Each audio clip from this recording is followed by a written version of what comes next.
মুখ্যমন্ত্ৰীৰ মন্তব্য মই চোৱা নাই। ট্ৰেডিঙৰ ভিতৰত আমাৰ ৰাইজ আগতে অলপ সতৰ্ক হ'ব লাগিব।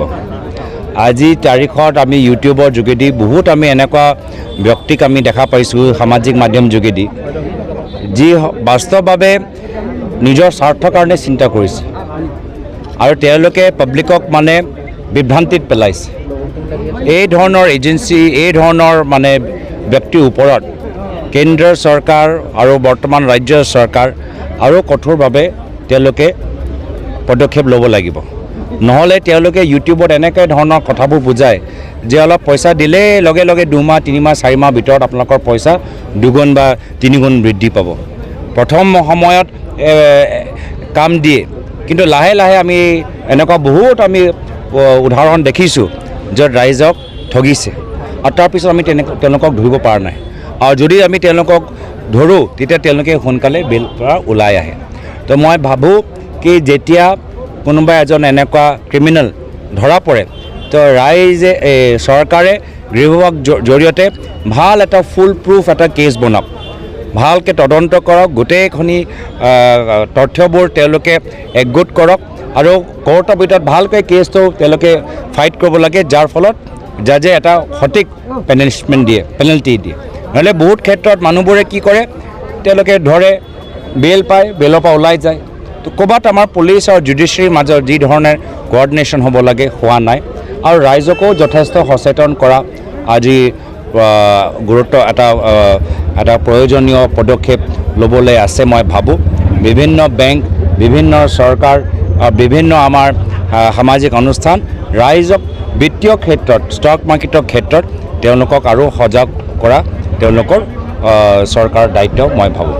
চাওক, আমি বৰ্তমানৰ সময়ত সমগ্ৰ ভাৰতৰ ভিতৰত কিছু ৰাজ্যত আমি নিৰ্বাচন হ'ব, আমি অৱগত, লগতে আমাৰ অসমৰ ভিতৰতো কিছু উপ নিৰ্বাচন হ'ব। আজি আমি গম পাইছোঁ যে ৰাইজে এতিয়া লাহে লাহে কংগ্ৰেছমুখী হৈছে। ৰাহুল গান্ধী ডাঙৰীয়াৰ জনপ্ৰিয়তা আগতকৈ বৃদ্ধি পাইছে। কংগ্ৰেছ দলৰ প্ৰতি মানুহ আৰু আকৃষ্ট হৈছে আৰু সেয়াই ট্ৰেণ্ড, সেয়াই কথা আমি অনাগত দিনত আমি নিৰ্বাচনৰ বাকচত আমি দেখা পাম যে কংগ্ৰেছৰ জনপ্ৰিয়তা, কংগ্ৰেছৰ শক্তি আগতকৈ আৰু বৃদ্ধি পাইছে আৰু অহা বিধানসভা নিৰ্বাচনত কংগ্ৰেছৰ নেতৃত্বৰ চৰকাৰ হ'ব, এইটো ৰাইজে এতিয়া ক'বলৈ আৰম্ভ কৰিছে। এইটো বিজেপি তেওঁলোকৰ ৰাজনীতি 6 মাহৰ ভিতৰত জনজাতিকৰণ হ'ব কোনে কৈছে? আকৌ জনজাতিকৰণ কৰাতকৈ তেওঁলোকে কা আইন জৰিয়তে বাংলাদেশীসকলক সুৰক্ষা দিবলৈ আৰম্ভ কৰিলে। অসম চুক্তি তেওঁলোকে নস্যাৎ কৰিলে।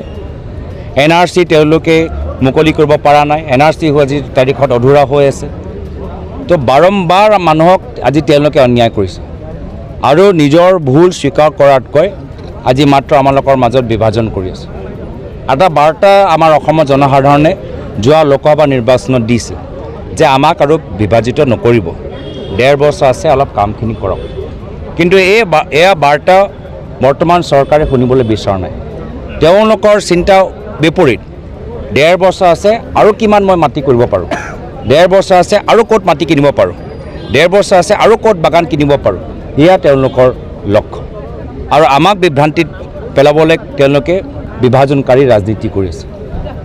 ৰাইজ সতৰ্ক হৈছে, ৰাইজক এনেদৰে আৰু অপমানিত নকৰিব। ৰাইজে চব কথা বুজি পাইছে কিয় বৰ্তমানৰ সময়ত আমাৰ বিজেপিৰ ফালৰ পৰা এনেধৰণৰ ৰাজনীতি বা ৰাজনৈতিক মন্তব্য ওলাইছে। ৰাইজে চব কথা বুজি পাইছে। তো সেইকাৰণে কম সময় আছে, এই কম সময়ৰ ভিতৰত নিজৰ বাগান ৰিজৰ্ট কিনাতকৈ অলপ ৰাইজৰ হৈ কামখিনি কৰক, এই স্মাৰ্ট মিটাৰৰ ওপৰত কিবা কাম কৰক। News desk report, News24.com live.